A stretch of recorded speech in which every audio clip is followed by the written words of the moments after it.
Good morning friends. कल हमने last class में देखा था types of ligand on the basis of ions, फिर हमने देखा था types of ligand on the basis of denticity. कल ये दो चीज़ें हमने समझा था। आज हम फिर से लिगेंड्स को क्लासिफाई कर रहे हैं, लेकिन on the basis of behaviour. On the basis of behaviour. अब ध्यान से देखना कि बिहेवियर के बेसिस पे लिगेंड्स को तीन पार्ट में क्लासिफाई किया जा सकता है। पहला है फ्लेक्सीडेंटेड, दूसरा है एम्बीडेंटेड, तीसरा है चिलेटिंग। जो सबसे ज़्यादा इसमें इम्पोर्टेंट है वो आपका क्या है, चिलेटिंग। जो सबसे ज़्यादा पूछा जाता है चिलेटिंग, कि चिलेटिंग क्या होता है। ठीक है, तो ये ध्यान रखना कि तीन पार्ट में डिवाइड किया गया है, फ्लेक्सीडेंटेड, एम्बीडेंटेड और तीसरा है चिलेटिंग। चलो अब समझते हैं कि फ्लेक्सीडेंटेड क्या होता है। देखो फ्लेक्सी का मतलब होता है फ्लेक्सिबल, वेरिएबल, मतलब ऐसा लिगेंड जो अपनी डेंटिसिटी को क्या करता है, बदलता है, चेंज कर सकता है। मतलब जिसकी जितनी ज़रूरत हो वो उतना दे सकता है, अपने ज़रूरत के हिसाब से क्या हो सके वो बदल सके, तो उसको क्या बोलोगे आप, फ्लेक्सिबल। वही जो भी ऐसे लिगेंड्स हैं जो क्या करते हैं, फ्लेक्सिबल डेंटिसिटी शो करते हैं, वो क्या होते हैं आपके फ्लेक्सीडेंटेड होते हैं। डेंटेड का मतलब वही जो क्या कर सके, लोन पेयर को डोनेट कर सके। और फ्लेक्सिकल का मतलब फ्लेक्सिबल, फ्लेक्सी का मतलब फ्लेक्सिबल। तो जो वेरिएबल डेंटिसिटी शो करते हैं उनको आप क्या बोलोगे, फ्लेक्सीडेंटेड। जैसे फॉर एग्जांपल ईडीटीए, मैंने आपको बताया था ईडीटीए। जैसे यहाँ पे मैंने एग्जांपल बनाया ईडीटीए का, कल भी आपको बताया था।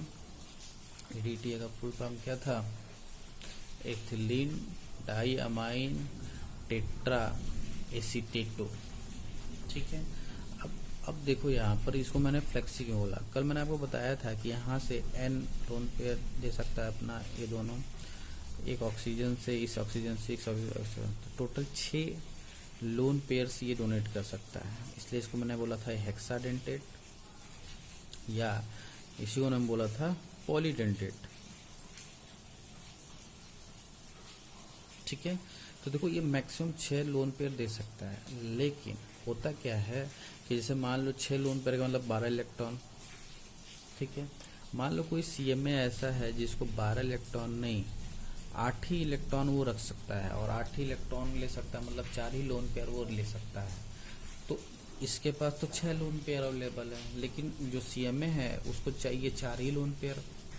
तो ये क्या करेगा, अपना 6 न दे के ये सिर्फ अपना क्या करेगा, 4 ही लोन पेयर इसको देगा, और उससे क्या कर जाएगा, जुड़ जाएगा।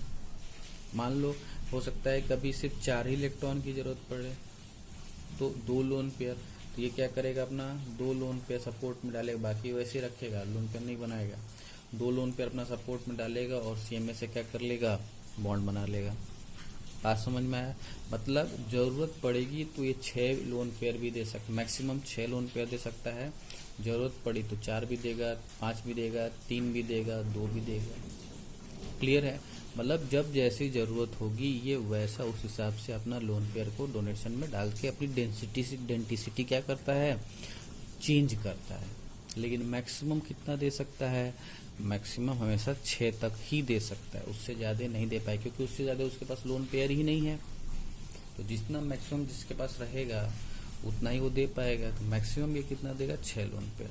तो फ्लेक्सीडेंटेड का मतलब समझ में आया कि मतलब जितना है उसके पास मैक्सिमम उससे कम भी दे सके, और जो मैक्सिमम वो भी दे सके। मतलब एक तरह से उसकी डेंटिसिटी क्या हो रही है, मांग के अनुसार चेंज हो रही है। क्लियर, तो इसलिए इसको क्या बोलोगे, फ्लेक्सिबल। तो ऐसे जो भी लिगेंड्स हैं, खासकर जो पॉलीडेंटेट्स होते हैं, मतलब जिनकी डेंटिसिटी 4 से ज़्यादा होती है, वही आपका फ्लेक्सीडेंटेड शो कर सकते हैं। ठीक है, चलो दूसरे पे आते हैं। दूसरा है आपका एम्बीडेंटेड। देखो एमबी का मतलब होता है, एमबी का मतलब होता है बोथ या इसको टू, दोनों साइड, बोथ साइड या 2 साइड। ठीक है, एमबी का मतलब। अब एम्बीडेंटेड देखो, मैंने बताया था क्लास में CN-।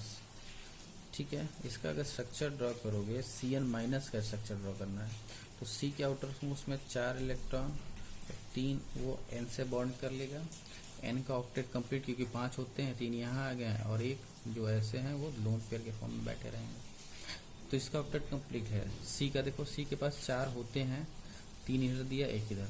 अभी एक माइनस भी है, माइनस का मतलब एक माइनस है, मतलब एक इलेक्ट्रॉन लिया गया है, तो एक यहाँ पे था और एक माइनस चार्ज की वजह से एक और इलेक्ट्रॉन आ गया। ठीक है, अब देखो 3 यहाँ था, 2 यहाँ आ गया, 5 हो गए और 3 शेयर से मिल गया, तो 5 और 3 कितने हो गए, 8। क्या इसका भी ऑक्टेट कंप्लीट हो गया? और अगर ऑक्टेट कंप्लीट है और एटलीस्ट 1 इलेक्ट्रॉन है, तो क्या ये भी लोन पेयर डोनेट कर सकता है? बिल्कुल। जो Cn माइनस है वो N भी लोन पेयर डोनेट कर सकता है और C भी लोन पेयर को डोनेट कर सकता है, लेकिन ध्यान ये रखना है कि एट अ टाइम मतलब सिर्फ एक समय पर वो कोई एक ही इलेक्ट्रॉन डोनेट करेगा। इलेक्ट्रॉन कह रहे हैं, कोई एक ही लोन पे डोनेट करेगा, या तो C करेगा या तो N करेगा, दोनों एक साथ अपना लोन पे डोनेट नहीं करेंगे, ये ध्यान रखना। या तो C लोन पे डोनेट करेगा या फिर N लोन पे डोनेट करेगा। देखो जब हम Cn माइनस लिखते हैं, जो Cn माइनस लिखते हैं, मतलब यहाँ पर जो डोनर एटम है वो क्या होगा, N होगा, मतलब N से लोन पेयर जाएगा। ठीक है, और अगर इसी को मैं Nc माइनस लिखता हूं, तो मतलब यहाँ पे अब डोनर एटम क्या हो गया, C हो गया। तो ऐसे लिगेंड जिसमें जो भी आपके एक से मतलब एक दो आपके लोन पेयर डोनेट करने की क्षमता है, लेकिन दोनों एट ए टाइम नहीं डोनेट किए जाएंगे, सिर्फ एक ही डोनेट किया जाएगा। कर दोनों सकते हैं, लेकिन एट अ टाइम सिर्फ कोई एक करे, तो उसको आप क्या बोलोगे, एम्बिडेंट। जैसे इसी का और एग्जाम्पल है SCN माइनस। ठीक, क्या करिए, इसका स्ट्रक्चर बनाइए। देखो सल्फर, कार्बन और नाइट्रोजन, कार्बन नाइट्रोजन में 3 बॉन्ड बनेगा। ठीक है, इसके 3 वैलेंसी कंप्लीट करने के लिए इसके पास एक बॉन्ड यहाँ बनेगा। ठीक है, तो इसका ऑक्टेट कंप्लीट हो गया, लेकिन इसके पास अब C के पास कोई लोन पेयर नहीं है। ठीक है, N के पास है, हाँ है। सल्फर आप जानते हो कि ऑक्सीजन फैमिली का है, मतलब इसके आउटर मोस्ट सेल में 6 इलेक्ट्रॉन होंगे, तो एक यहाँ दे दिया, बाकी 5 यहाँ पे हो गया। ठीक, एक माइनस भी है, तो एक माइनस की वजह से एक और नेगेटिव आएगा, नेगेटिव की वजह से यहाँ एक और इलेक्ट्रॉन। अब यही इलेक्ट्रॉन क्यों, क्योंकि यहीं पे इलेक्ट्रॉन रखा जा सकता है 8 इलेक्ट्रॉन कंप्लीट करने के लिए, 6 यहाँ, एक इसका 7 और एक शेयर से मिला, टोटल 8 हो गया। तो अब देखो यहाँ पे ये लोन पे डोनेट कर सकता था, अब यहाँ पर भी वो अपना लोन पे डोनेट करके, ऑक्टेट कंप्लीट नहीं था तब भी लोन पेयर था, लेकिन वो डोनेट नहीं कर सकता। तो ऑक्टेट कंप्लीट होने के बाद क्या अब ये लोन पेयर अपना डोनेट कर सकता है? हाँ कर सकता है, लेकिन एट अ टाइम दोनों में से कोई एक ही लोन पेयर डोनेट करेगा। जैसे अगर SCN माइनस लिखा है, तो जहाँ जो डोनर एटम होगा वो कौन होगा, सॉरी N होगा। ठीक है, और अगर यहीं पे ऐसे लिख दिया जाए, NCS माइनस, तो यहाँ जो डोनर एटम हो जाएगा वो हो जाएगा S, मतलब लास्ट में जो एटम लिखा हो वही क्या होगा, उसका डोनर एटम होगा। क्लियर है, बात समझ में आ रहा है? इसी तरह आप OCN माइनस को भी देख सकते हो, OCN माइनस स्ट्रक्चर बनाइए, इसके पास लोन पेयर है, और देखो ऑक्सीजन अगेन 6, तो एक यहाँ गया तो 5 इलेक्ट्रॉन होंगे, लेकिन ऑक्टेट कंप्लीट नहीं है, 4, एक 5, एक 6 और एक 7, लेकिन एक नेगेटिव की वजह से एक और इलेक्ट्रॉन। क्या अब ये लोन पे डोनेट कर सकता? हाँ ये भी कर सकता है, ये भी, लेकिन एट ए टाइम सिर्फ ये।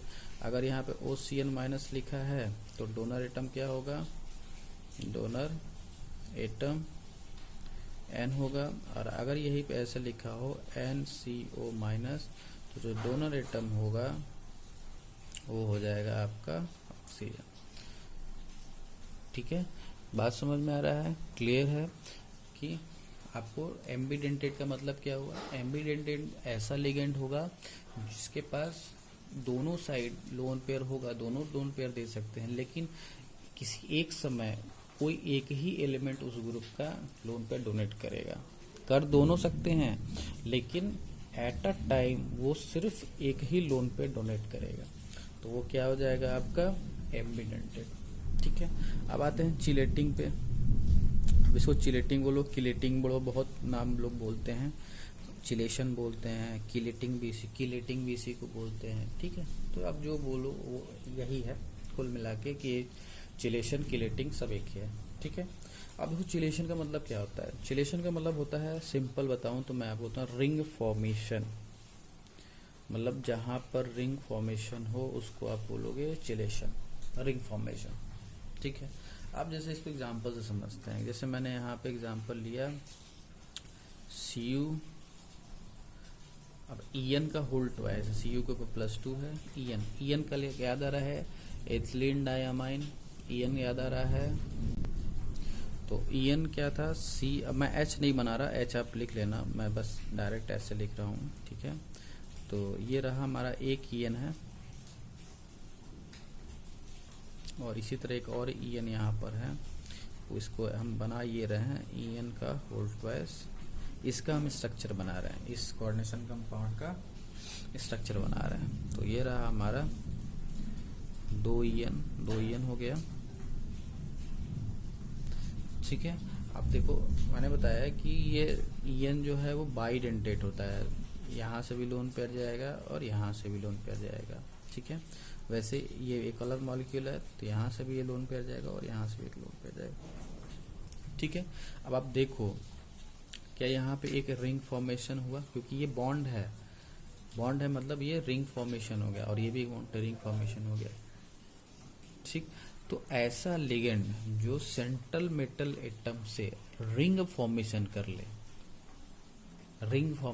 ले, वही रिंग फॉर्मेशन को हम क्या बोलते हैं, चिलेटिंग लिगेंड बोलते हैं। ऐसा लिगेंड जो सेंट्रल मेटल एटम के साथ में रिंग फॉर्मेशन कर ले, वो क्या कहलाएगा, वो लिगेंड कैसा क्या कहलाएगा, चिलेटिंग लिगेंड कहलाएगा।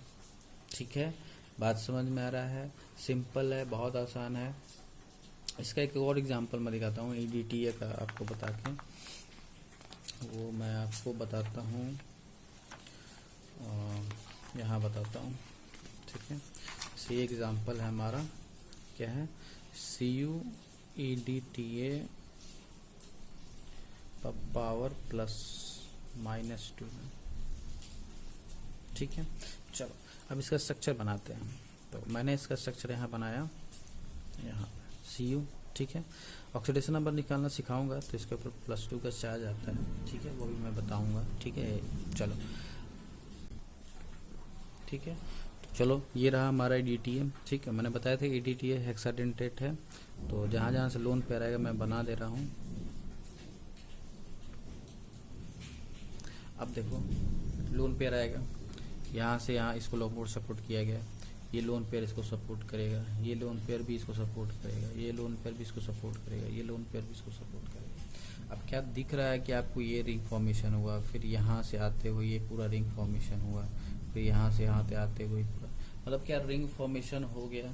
अगर रिंग फॉर्मेशन हो गया मतलब ये क्या है आपका चिलेटिंग लिगेंड। EDTA क्या हुआ, चिलेटिंग लिगेंड हुआ। समझ में आया।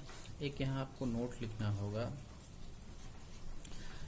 ये नोट में आपको ये लिखना होगा, मैं बोल रहा हूँ आप कॉपी पेन लेके बैठा करो, आप नोट भी करती है, जो भी मैं बोल रहा हूँ उसको नोट करते जाया करो। नोट में आपको ये लिखना होगा कि अगर हम किसी भी कोऑर्डिनेशन कंपाउंड की, कोऑर्डिनेशन कंपाउंड की स्टेबिलिटी के बारे में पूछे, जो चिलेटिंग लिगेंड रखते हो, तो ध्यान वहाँ रखना, आपको ये बताना है कि मोर नंबर ऑफ रिंग्स फॉर्मेशन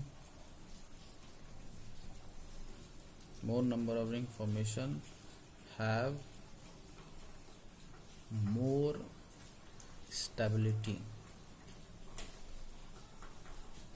मतलब ऐसा चिलेटिंग लिगेंड जो क्या करे, ज़्यादा से ज़्यादा नंबर ऑफ रिंग्स बनाए, मतलब उसकी स्टेबिलिटी भी क्या होगी, बहुत ज़्यादा।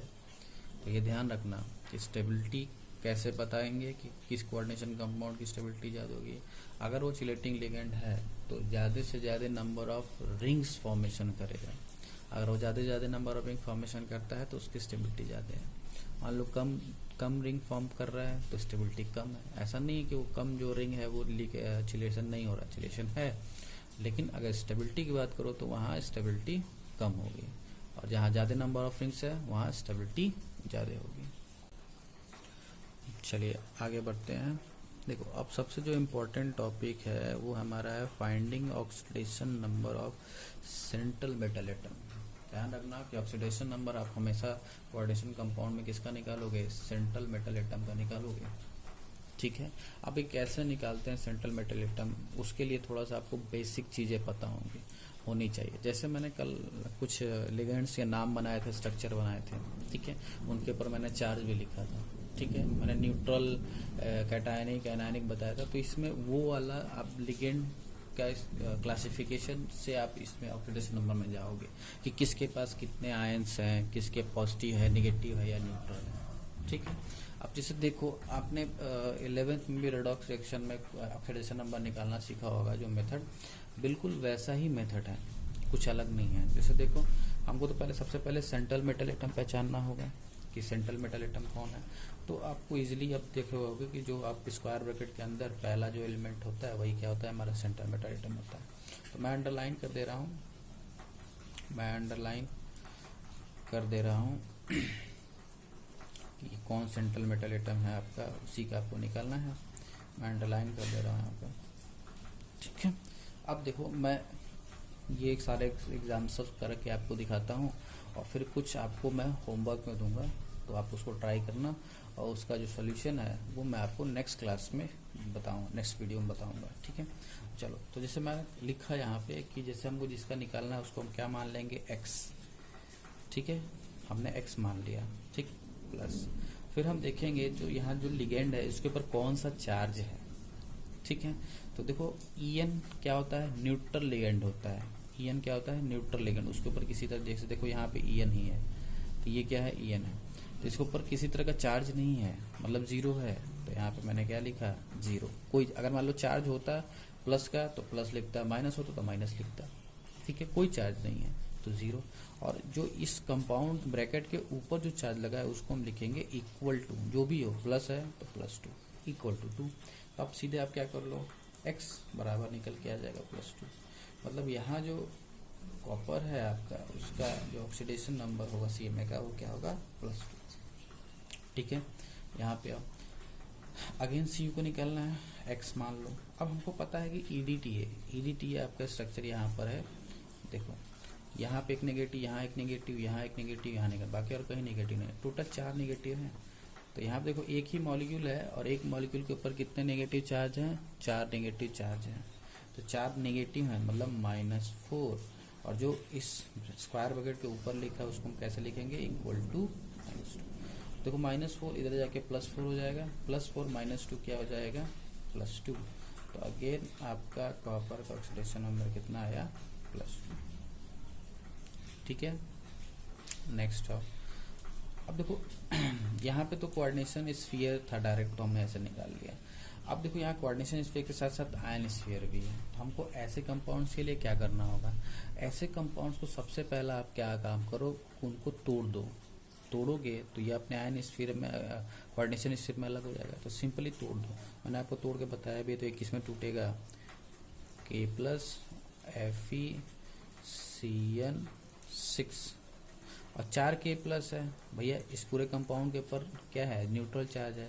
तो ये 4 K+ है, तो ये इसको क्या 4 माइनस देके जाएगा, तभी तो 4+ और 4 माइनस मिलके क्या देंगे? न्यूट्रल। तो क्या ये अपने कोऑर्डिनेशन स्फीयर में टूट गया? बिल्कुल। अब यहाँ पे हमको Fe का चाहिए, मान लो x, ठीक। Cn, मैंने आपको बताया कि Cn के ऊपर एक नेगेटिव चार्ज होता है। तो यहाँ पे 6 Cn है, तो एक Cn के ऊपर एक नेगेटिव चार्ज, तो 6 Cn के ऊपर क्या? -6 नेगेटिव चार्ज। अब इक्वल टू क्या आया? -4। इसको उधर भेजो, +6 -4 क्या हो जाएगा? +2।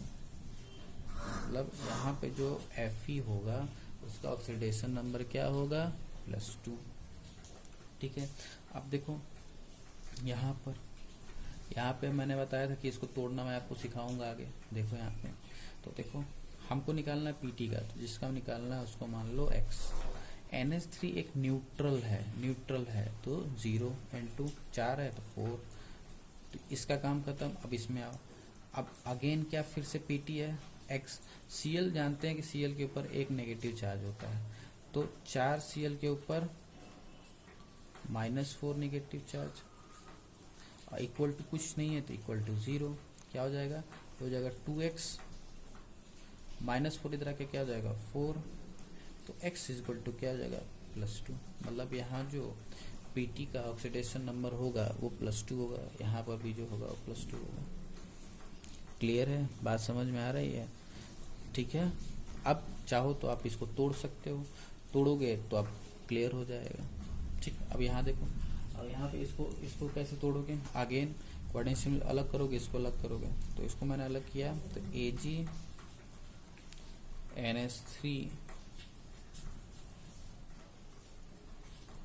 Twice Cl। अब देखो ये Cl है तो एक माइनस लेके जाएगा, तो एक माइनस लेके जाएगा तो एक पॉजिटिव लेके जाएगा, क्योंकि न्यूट्रल है तो एक प्लस माइनस अभी क्या होंगे, बराबर होंगे। ठीक,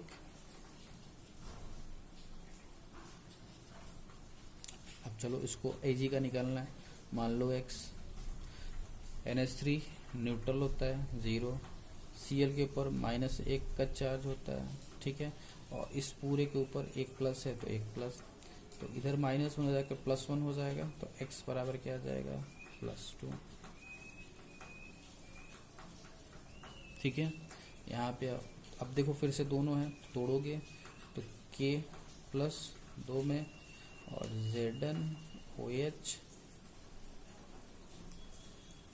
इसके ऊपर +2 है तो इसको -2 दे के जाएगा। Zn का निकालना है, x मान लो, OH के ऊपर एक नेगेटिव चार्ज होता है, तो 4 है तो -4 इज इक्वल टू -2, इधर आके +4, और +4 -2 कितना हो जाएगा +2, तो यहाँ मतलब जो Zn है उसका ऑक्सीडेशन नंबर क्या होगा +2। तो बहुत आसान है, ठीक है। अब इसको नोट करके ट्राई करो, कुछ क्वेश्चंस मैं दे रहा हूँ आपको, आप उसको ट्राई करना इसी तरह, जितना बने, नहीं बनेगा तो मैं इसको सॉल्यूशन दूंगा, और अगर कोई डाउट होता है तो वो आप हमसे पूछ सकते हो। ठीक है, सुनो, इस ऑक्सीडेशन नंबर निकालने में सबसे इम्पोर्टेंट रोल होता है लिगेंड्स का, कि लिगेंड्स के ऊपर कितना चार्ज है। तो देखो कोऑर्डिनेशन कंपाउंड में बहुत ज़्यादा लिगेंड्स यूज नहीं होंगे, आप आगे चल के सीखोगे कि वही घूम के 10-12 लिगेंड ऐसे हैं जो घूम फिर के बार बार वही यूज होने हैं। तो जब प्रैक्टिस करोगे तो अपने आप आपको याद हो जाएगा, 10-12 लिगेंड याद हो जाएंगे कि इसके ऊपर कितना चार्ज होता है। अभी स्टार्टिंग है तो आपको लग रहा होगा याद करना होगा, नहीं याद मत करो, अपने आप प्रैक्टिस करो, खुद ब खुद वो याद हो जाएगा। जितने नंबर आप क्वेश्चन प्रैक्टिस करोगे वो खुद ब खुद क्या कर देगा, अपने आप को याद कर लेगा कि किसके ऊपर कितना नेगेटिव चार्ज होता है, या पॉजिटिव चार्ज होता है या न्यूट्रल होता है, आपको याद करने की जरूरत नहीं पड़ेगी। ठीक है, तो कुछ क्वेश्चंस हैं, आप नोट करो, तो 5 क्वेश्चंस हैं, इनको नोट करना, कल इनका मैं सॉल्यूशन आपको प्रोवाइड करूंगा। तो आप पास करके इसको क्या कर लो, नोट कर लो और ट्राई करना, और हम फिर मिलेंगे नेक्स्ट वीडियो में। ठीक है, थैंक यू।